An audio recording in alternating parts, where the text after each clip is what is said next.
Hello friends. இன்னைக்கு வந்து நான் ஒரு சாட்சி தான் நான் உங்க கூட ஷேர் பண்ணணும்னு நினைச்சேன். என் ஃபேமிலியில நான் எல்லாருக்கும் சொல்லியிருக்கேன். ஆனா நான் அந்த மாதிரி வெளியில நான் அந்த மாதிரி சொன்னதில்ல. என்ன அப்படின்னா, அப்போஸ்டல் கேத்ரினுடைய அன்லாக் யுவர் டெலிவரன்ஸ் வீடியோ ஒன்று யூடியூப்ல இருக்கு. அது வந்து ஒரு 12 மினிட்ஸ் வீடியோ. எந்த ஒரு இஷ்யூ வந்தாலுமே நான் வந்து என்ன பண்ணுவேன்னா, அந்த 12 மினிட்ஸ் வீடியோ தான் நான் கேட்பேன். இடையில வந்து என்ன ஆச்சுன்னா, ஒரு நாள் வந்து எனக்கு பயங்கரமா தலைவலி. அப்போ வந்து சண்டே சர்வீஸ்க்கு முன்னாடி சண்டே அப்போ நான் வந்து என்ன பண்றேன்னா, நிறைய டெஸ்டிமோனிஸ் நான் கேட்டுட்டே தான் இருந்தேன். ஏன்னா அந்த வீடியோ பார்க்கும்போது அற்புதங்கள் நடந்துகிட்டே இருக்கு அப்படின்னு நான் அவ்வளோ டெஸ்டிமோனி நான் கேட்டதுனால நான் என்ன பண்ணேன்னா, அந்த வீடியோ ஓப்பன் பண்ணி நான் வந்து அந்த 12 மினிட்ஸ் வீடியோ நான் அந்த வீடியோல நான் அப்போஸ்டலோட சேர்ந்து நான் அங்க ப்ரேயர் பண்றதுக்கு உட்காரேன். நான் என்ன பண்ணேன்னா, ரினவுன்ஸ் பண்றதுக்கு அப்போஸ்டல் வந்து அதுல டைம் கொடுத்துருப்பாங்க ரினவுன்ஸ் பண்றதுக்கு. அப்போ வந்து நான் என்ன பண்றேன், என்னுடைய தலைவலியை வந்து நான் ரெனவுன்ஸ் பண்றேன் அப்படின்னு சொல்லி நான் ரெனவுன்ஸ் பண்றேன். அது வந்து ஒண்ணும் இல்ல. பிசாசுடைய பங்கு என்ன நான் பாக்குறேனோ அதை நான் வந்து ரெனவுன்ஸ் பண்றேன் அப்படின்னு அர்த்தம். அப்படின்னா என்ன அர்த்தம்னா, அது எனக்கு வேண்டாம், அது என்னுடைய பங்கு கிடையாது, அது என்னுடைய போர்ஷனே கிடையாது, நான் அதை ஏற்றுக்கொள்ளவே மாட்டேன் அப்படிங்கிற அர்த்தம் தான் ரினவுன்சிங் இங்கிலீஷ்ல. அப்போ நான் வந்து இந்த தலைவலியை நான் ரினவுன்ஸ் பண்றேன், அது என்னோட போர்ஷன் கிடையாது அப்படின்னு நான் ரினவுன்ஸ் பண்றேன். அந்த 12 மினிட்ஸ் வீடியோ முடியும் போது என் தலைவலி காணாம போயிட்டு, அந்த தலைவலியில இருந்து ஏசப்பா எனக்கு ஒரு ஃப்ரீடம் எனக்கு தந்தாங்க, ஒரு ஹீலிங் தந்தாங்க. இன்னொரு நாள் என்னாச்சு அப்படின்னா, இதே மாதிரி தலைவலி அன்னைக்கும் நான் என்ன பண்ணேன்னா, அந்த 12 மினிட்ஸ் வீடியோ வந்து நான் ப்ளே பண்ணி நான் வந்து பாக்குறேன். அன்னைக்கும் தலைவலி தான். அப்போ மறுபடியும் நான் அதே மாதிரி நான் ரெனவுன்ஸ் பண்றேன், இந்த தலைவலியை நான் ரெனவுன்ஸ் பண்றேன் அப்படின்னு சொல்லி. அன்னைக்கு என்ன ஆச்சுன்னா, தலைவலி வந்து அந்த 12 மினிட்ஸ் வீடியோ முடியும் போது எனக்கு தலைவலி வந்து போகல. ஆனா அப்போஸ்டல் ஏற்கனவே என்ன சொல்லி தந்திருக்காங்க அப்படின்னா, தலைவலி வந்து ஏசப்பா எடுத்து போட்டது உண்மை, அது ட்ரூத், அதுதான் உண்மை. ஏசப்பாவோட தழும்புகளால நான் சுகமாயிட்டேன், நான் சுகத்தை நான் பெற்றுக்கொண்டேன், அதுதான் உண்மை. இப்போ நான் வந்து இந்த தலைவலி வந்து நான் ஃபீல் பண்றேன், இந்த பெயினை வந்து நான் ஃபீல் பண்றேன். ஆனா நான் இப்ப இதை ரிஜெக்ட் பண்றேன் அப்படின்னு சொல்லி அந்த தலைவலியை ரிஜெக்ட் பண்ணணும் அதுக்கப்புறம் அப்படின்னும் அப்போஸ்டல் வந்து சொல்லி இருந்திருக்காங்க. நான் என்ன பண்ணேன், அந்த 12 மினிட்ஸ் முடியும் போது எனக்கு தலைவலி போன மாதிரி இல்ல. அப்போ நம்ம என்ன பண்றேன், அதுக்கப்புறம் ரிஜெக்ட் பண்றேன், இந்த பெயினை நான் ரிஜெக்ட் பண்றேன். நான் ஏற்கனவே நான் சுகமாயிட்டேன், நான் இப்போ இந்த ப்ரேயர் அட்டன் பண்ணேன், அப்போஸ்டல் எனக்காக ப்ரேயர் பண்ணாங்க, ஏசப்பா வந்து த்ரூ த ஸ்கிரீன் என்னை தொட்டாங்க, எனக்கு சுகத்தை தந்துட்டாங்க. இந்த பெயின் என் தலையில இருக்க முடியாது, நான் அந்த பெயினை நான் ரிஜெக்ட் பண்றேன் அப்படின்னு சொல்லி நான் ரிஜெக்ட் பண்ண ஆரம்பிச்சேன். அதுக்கப்புறம் நான் மறந்தே போயிட்டேன். அப்புறம் கொஞ்ச நேரத்துல பார்த்தோம்னா அந்த தலைவலி காணாம போச்சு. இத வந்து நான் என் ஃபேமிலில நான் அந்த வீடியோலாம் ஷேர் பண்ணியிருக்கேன். அவங்களும் பார்ப்பாங்க. என்ன ஒரு இஷ்யூனாலும் சரி. அ இந்த வீடியோவ வந்து நான் பார்க்க சொல்லுவேன். இன்னைக்கு நான் அத வந்து உங்களுக்கும் நான் ஷேர் பண்றேன். இன்னொரு நாள் என்ன நடந்துச்சுன்னா, நான் வந்து என் கால்ல வந்து நான் இடிச்சுக்கிட்டேன். சுவர்ல நான் இடிச்சுக்கிட்டேன். அதனால க க செம வலி. அந்த சின்ன விரல்ல, கால்ல அந்த குட்டி விரல்ல பயங்கரமான வலி. நான் வந்து அந்த வலியில நான் தூங்கிட்டேன். அடுத்த நாள் நடக்கும்போதே எனக்கு அது ஒரு பயங்கர பெயின்ஃபுல்லா இருந்துச்சு. அப்போ வந்து என்னோட ஹஸ்பண்ட் சொன்னாங்க, "நீ வந்து ஏதாவது ஆயின்மெண்ட் ஏதாவது நீ ஆன்லைன்ல ஆர்டர் பண்ணி வாங்கு" அப்படின்னு சொல்லிட்டு சொன்னாங்க. அப்போ நான் என்ன சொன்னேன்னா, "அதெல்லாம் ஒண்ணும் தேவையில்ல. நான் இப்போ 5F சர்ச் சண்டே சர்வீஸ் நான் இப்போ பார்க்க போறேன். இந்த வலி எல்லாம் பறந்து போயிரும்" அப்படின்னு சொல்லி நான் சொன்னேன். சொல்லிட்டு அந்த 5F சண்டே சர்வீஸ நான் மண்டே மார்னிங் தான் நான் பார்க்குறேன். பார்க்கும்போது அந்த வொர்ஷிப்போட சேர்ந்து நான் வந்து வொர்ஷிப் பண்றேன். ஏசப்பாவ நான் பாடி வொர்ஷிப் பண்ணிட்டு இருக்கேன். அந்த வொர்ஷிப் பண்ணிட்டு இருக்க அப்படி ஆ நான் அப்படி வொர்ஷிப் பண்ணிட்டு இருக்கும்போது நான் கவனிக்கிறேன், என்னோட கால்ல வந்து ஒரு 60% பெயின் வந்து காணாம போயிட்டு அந்த வொர்ஷிப்லயே. அதுக்கப்புறம் அந்த சர்வீஸ் முடியும்போது பெயின் வந்து 90% காணாம போயிட்டு. நான் அதுக்கப்புறம் இந்த பெயின் என்னோட கால்ல இருக்க முடியாது. ஐ அம் ஹீல்டு. நான் சுகமாயிட்டேன் ஏசப்பாவோட தழும்புகளால அப்படின்னு நான் அதுக்கப்புறம் டிக்ளேர் பண்ணிட்டே இருந்தேன். அந்த பெயின் வந்து அப்படியே போயிட்டு. இப்படி நிறைய அற்புதம் வந்து ஏசப்பா த்ரூ த ஸ்கிரீன் வந்து செய்திருக்காங்க. நான் அதை உங்களுக்கு ஷேர் பண்றேன். இந்த வீடியோவை நான் இந்த ஆடியோவோட நான் உங்களுக்கு கீழே நான் கொடுக்குறேன். நீங்க அந்த வீடியோ என்ன இஷ்யூவா இருந்தாலும் சரி, அது ஒரு உங்களுக்கு கவலையா இருக்கலாம், ஏதோ ஒரு இஷ்யூ, ஏதோ ஒரு பிரச்சனை. ஏன்னா பிசாசு வந்து திருடவும் அழிக்கவும் கொல்லவும் அவன் ரெடியா இருக்கான். என்னைக்கு என்ன பிரச்சனை மேல வரும்னே தெரியாது. அப்போ ஏதோ ஒரு கவலையா இருக்குன்னா கூட அந்த கவலைய கூட நம்ம அக்செப்ட் பண்ணக்கூடாது. அப்போ அந்த கவலைய நான் ரினவுன்ஸ் பண்றேன் அப்படின்னு நீங்க ரினவுன்ஸ் பண்ணுங்க. அது என்னன்னா அதுவும் அப்போஸ்தல் சொல்லி தந்ததான். கர்த்தர் உங்களுக்கு தந்த அதிகாரத்தை நீங்க பயன்படுத்துறீங்க. இந்த கவலைய வந்து நான் ஏற்றுக்கொள்ள மாட்டேன். ஏன்னா கவலை வந்து பிசாசுட்ட இருந்து வருது. அதே மாதிரி என்ன எண்ணங்களா வேணா இருக்கலாம். பெருமையான எண்ணங்களா இருக்கலாம். இல்லன்னா கோபமான எண்ணங்களா இருக்கலாம். அதுல இருந்தும் இப்ப உங்களுக்கு ஃப்ரீடம் தருவாங்க. நீங்க அத ரினவுன்ஸ் பண்ணணும். நீங்க உங்க அதிகாரத்த பயன்படுத்தி இந்த கோபத்த நான் ரினவுன்ஸ் பண்றேன். இந்த கோபமான இந்த ஒரு ஃபீலிங்க நான் ஏற்றுக்கொள்ளவே மாட்டேன் அப்படின்னு நீங்க ரிஜெக்ட் பண்ணும்போது அதுல இருந்து ஒரு ஃப்ரீடம் கிடைக்கும். நான் இந்த வீடியோவ நான் கீழே லிங்க்ல குடுக்குறேன். நீங்க அத பாருங்க. அதே மாதிரி இன்னொரு சாட்சி என்னன்னா, இந்த போன சண்டேக்கு முன்னாடி வந்து நான் என்ன பண்ணேன்னா, அதாவது கொஞ்ச நாளாவே எனக்கு கொஞ்சம் ஃப்ரீ டைம்ஸ்லாம் இருந்துச்சுன்னா, நான் ஃபோன்ல வந்து அ அன்இன்டென்ஷனலாவே நான் வந்து ரொம்ப ஃபோன் உருட்ட ஆரம்பிச்சுட்டேன்.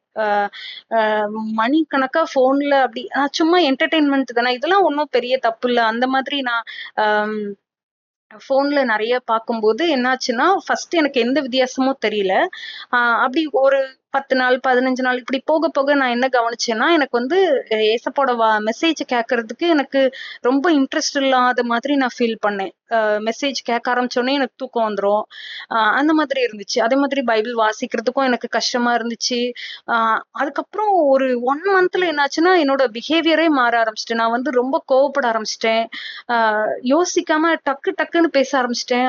அப்புறம் தான் நான் கவனிக்கிறேன், இந்த கோபத்துல இருந்து இதுல இருந்துலாம் ஏசப்பா எவ்ளோ ஃப்ரீடம் தந்தாங்க. நான் என்ன மறுபடியும் இந்த மாதிரி இந்த கோபத்த வந்து என்னால கண்ட்ரோல் பண்ண முடியாத அளவுக்கு கோபம். அத ரிஜெக்ட் பண்ண முடியாத அளவுக்கு கோவம். அந்த மாதிரி நான் பேசுறேன்.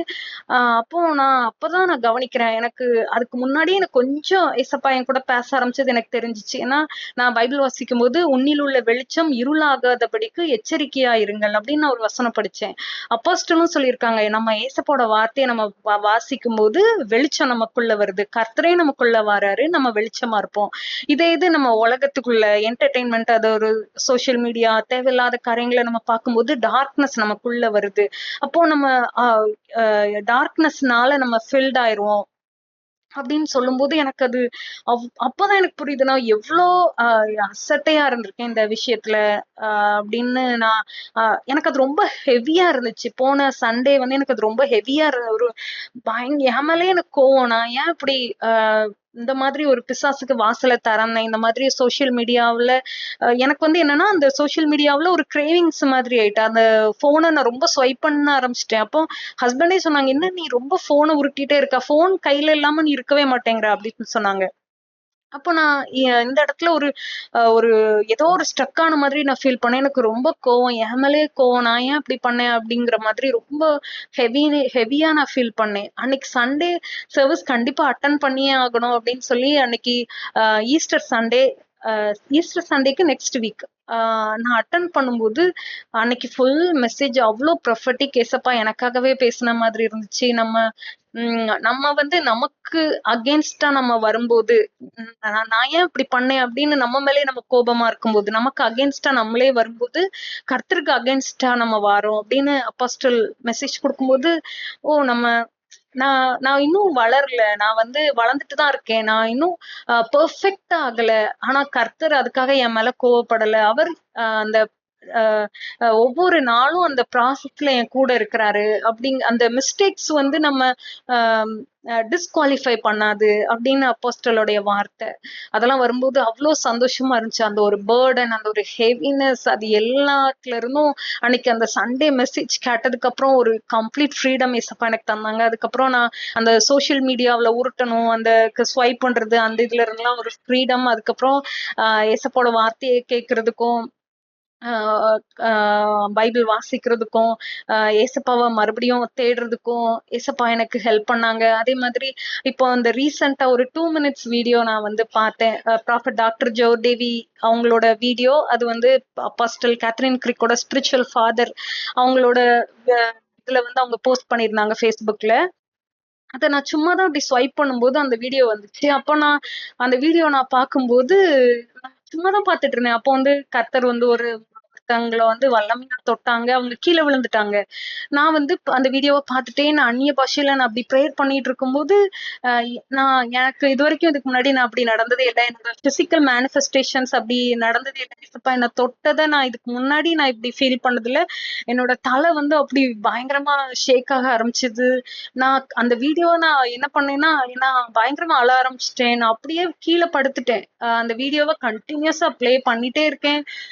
என் கை அப்படி ஷேக் ஆகுது. இதெல்லாம் இதுக்கு முன்னாடி எனக்கு நான் வந்து பரிசுத்த ஆவியானவர்னால நிரப்பப்பட்டு அந்நிய பாஷையில நான் பிரேயர் பண்ணியிருக்கேன். இந்த இது எனக்கு ரொம்ப டிஃபரெண்ட்டா ஆ இருந்துச்சு. இந்த ஏசப்பா இந்த ஒரு 2 மினிட்ஸ் வீடியோ மூலமா என்ன தொட்டது எனக்கு அவ்ளோ ஆச்சரியமா இருந்துச்சு. ஏன்னா நான் வந்து நான் இப்ப ரிசீவ் பண்ண போறேன் அப்படிங்கிற மைண்ட் செட்லயே நான் அத பார்க்கல. நான் சாதாரணமா அந்த வீடியோவ பார்த்துட்டு நான் அந்நிய பாஷையில நான் பிரேயர் பண்ணிட்டு இருந்தேன். ஏசப்பா அப்படி தொட்டது எனக்கு அவ்ளோ அப்படி எப்படி சொல்ல? அது எனக்கு அவ்ளோ ஒரு சந்தோஷமா இருந்துச்சு. நான் அத எல்லாருக்கும் நான் ஷேர் பண்ணேன். ஃபேமிலில இன்னைக்கு நான் அத உங்களுக்கும் ஷேர் பண்றேன். ஒருவேளை நீங்க எதுவும் ஃபீல் பண்ணாம கூட இருக்கலாம். ஆனா அப்போஸ்தலர் எப்பவும் சொல்லுவாங்க, நீங்க ஃபீலிங்ஸ் கிடையாது. நீங்க ஏசப்பாவோட தொடுதல நீங்க உணர்றீங்களோ இல்லையோ, ஆனா கர்த்தருடைய அபிஷேகத்தின் நிழல்ல இருக்கும்போது, ஒவ்வொரு நிமிஷமும் கர்த்தர் உங்கள தொடுறாரு அப்படின்னு சொல்லுவாங்க. அதுதான் நான் எப்பவுமே விசுவாசிச்சிருக்கேன். ஏன்னா, காணாமல் நீங்க காணாதிருந்தும் விசுவாசிக்கிறவர்கள் பாக்கியவான்கள். இத பத்தியும் அப்போஸ்தலர் மெசேஜ் குடுத்திருக்காங்க. அதனால நான் எதுவும் உணரலை அப்படின்னு நினைச்சு நான் அ அ சோர்ந்து போகக்கூடாது அப்படிங்கிறதும் அப்போஸ்தலர் சொல்லி தந்திருக்காங்க. அதனால நான் எப்பவுமே ஓகே நான் அபிஷேகத்தின் நிழல்ல இருக்கேன். கர்த்தர் என்ன தொடுறாங்க. அப்படிதான் நான் எப்பவும் விசுவாசத்தோட இருந்திருக்கேன். இந்த டைம் எனக்கு ரொம்ப சந்தோஷமா இருந்துச்சு. ஏசப்பா என்ன அப்படி தொட்டது எனக்கு அவ்ளோ அந்த பிசிக்கலா நான் ஃபீல் பண்ணது அது எல்லாம் அவ்ளோ பவர்ஃபுல்லா இருந்துச்சு. உங்களுக்கு நான் அந்த லிங்க்க கீழ குடுக்குறேன். நீங்களும் பாருங்க. ஏசப்பா உங்கள தொடுவாங்க. த்ரூ த ஸ்கிரீன் உங்கள தொடுவாங்க. ஆ நீங்களும் ஏசப்பாவ என்கவுண்டர் பண்ணுங்க. அவருடைய அன்ப என்கவுண்டர் பண்ணுங்க. அவருடைய வல்லமைய என்கவுண்டர் பண்ணுங்க. மறுபடியும் ஏசப்பா அபிஷேகத்த ரெஸ்டோர் பண்ணிட்டாங்க. அப்போஸ்தலர் திருச்சபை மறுபடியும் இந்த பூமியில வந்தாச்சு. வேதத்துல பார்த்த மாதிரி அப்போஸ்தலர்கள, தீர்க்கதரிசிகள கர்த்தர் எழுப்பி இருக்கிறாங்க. நீங்களும் வாங்க 5S சர்ச்ல வந்து ஏசப்பாவ என்கவுண்டர் பண்ணுங்க. Thank you.